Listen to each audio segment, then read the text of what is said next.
चंदन क्यारी में किसी तरह का कोई काम नहीं करने वाला व्यक्ति आज हमारा।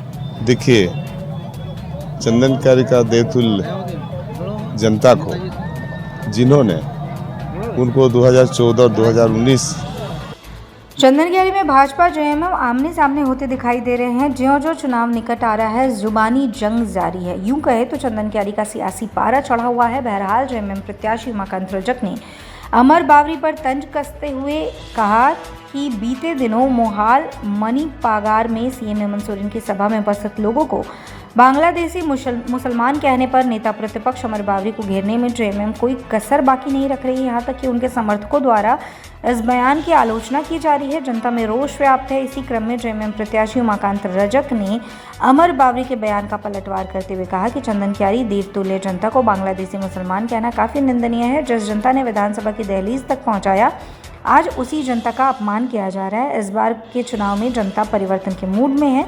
वर्तमान विधायक को जनता कहीं खदेड़ रही है तो कहीं जनता को खरी खोटी सुननी पड़ी है, जिससे सहज ही अंदाजा लगाया जा सकता है मौजूदा विधायक को हार का डर सताने लगा है। वहीं बीजेपी उम्मीदवार अमर बावरी द्वारा एक और बयान जारी कर बांग्लादेशी घुसपैठियों को बीजेपी की सरकार बनते ही लात मारकर भगाने की बात कही जाती है।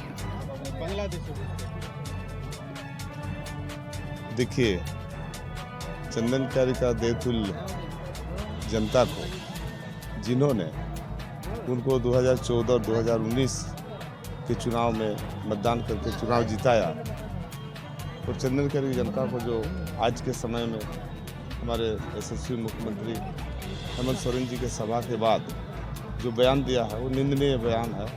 चंदन क्यारी की जनता को अपमानित करने का बयान है। इसका जवाब 20 तारीख को जनता देगी। क्या नहीं लगता उनको माफी मांगनी चाहिए? सर काटने के बाद जिंदा नहीं होता। तुम जो आज काम कर रहे हो, आज समरेश सिंह जी को भी तुम अपमान कर रहे हो। आज समरेश सिंह जहां भी होंगे, कहीं ना कहीं उनका दिल रोता होगा, उनका हृदय रोता होगा कि मैं ऐसा कलंक व्यक्ति को चंदन क्यारी से नेता बनाने का काम किया, जो चंदन क्यारी के लोगों को चौक में रोकने का काम करता है, और चंदन क्यारी के लोगों को बांग्लादेश का घुसपैठिया करने का काम करता है। इसलिए भाइयों बहनों, मैं ये कहना चाह रहा हूँ कि चंदन क्यारी से मैं भी प्रतिनिधित्व करने का मौका आपने दिया।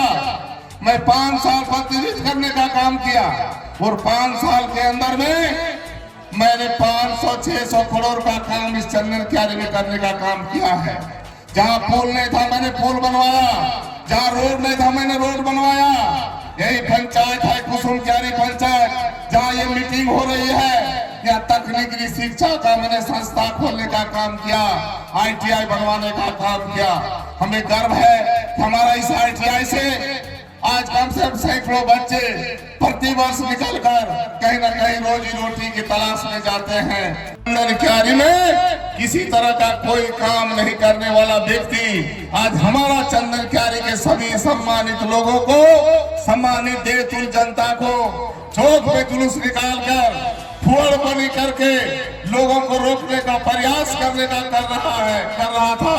हमारा पुलिस प्रशासन ने उस चौक को जो है वो जाम छुड़वाने का काम किया है। हम पुलिस प्रशासन को धन्यवाद देते हैं। और मैं ये कहना चाहता हूँ कि चंदन क्यारी में ये 2024 का चुनाव एक नया इतिहास बनाने का काम करेगा। इसलिए नया इतिहास बनाएगा कि पूरा आजादी के 75 साल में जो उन भाषाओं का उपयोग नहीं हुआ, उन भाषाओं का उपयोग चंदन क्यारी में चुनाव में किया जा रहा है। अरे तुमको ये पता होना चाहिए, चंदन क्यारी में जो भाईचारा कायम है, संबंध क्यारी में समरेश सिंह हम लोग के नेता रहते थे, बोकारो में जीतते थे, लेकिन समरेश सिंह जी चंदन क्यारी में सभी को समेट कर चलते थे। और समरेश सिंह जी ने मीटिंग में आए थे, उस सभा में पहुंचे थे, सभी बांग्लादेशी हैं। आज चंदन क्यारी के लोगों के लिए चुनौती है कि आपको जिस व्यक्ति ने बांग्लादेशी कहने का हिम्मत किया है, उस व्यक्ति को आपको सिखाना पड़ेगा, सबक सिखाना पड़ेगा कि आप चंदन क्यारी के लोगों को ललकारने का काम किया है, आपने चंदन क्यारी के लोगों को गाली देने का काम किया है। चंदन क्यारी के मातृभूमि की आपने अपमान की है। चंदन क्यारी के लोगों को आपने अपमान किया है। अरे तुमको 10 साल समय देने का काम किया चंदन क्यारी की जनता ने। तुमने यहाँ पर चंदन क्यारी में कोई विकास का काम नहीं किया, किसी तरह यहाँ के लोगों का मान सम्मान की रक्षा नहीं की, और तुम ऊपर से बांग्लादेशी का के गाली देने का काम करते हो। ये समय आ रहा है 20 तारीख को 2 नंबर का बटन जिसमें तीर धनुष छाप है, दबाकर चंदन क्यारी की जनता आपको बता देगी कि कौन बांग्लादेशी है और कौन बंगाल से आया है।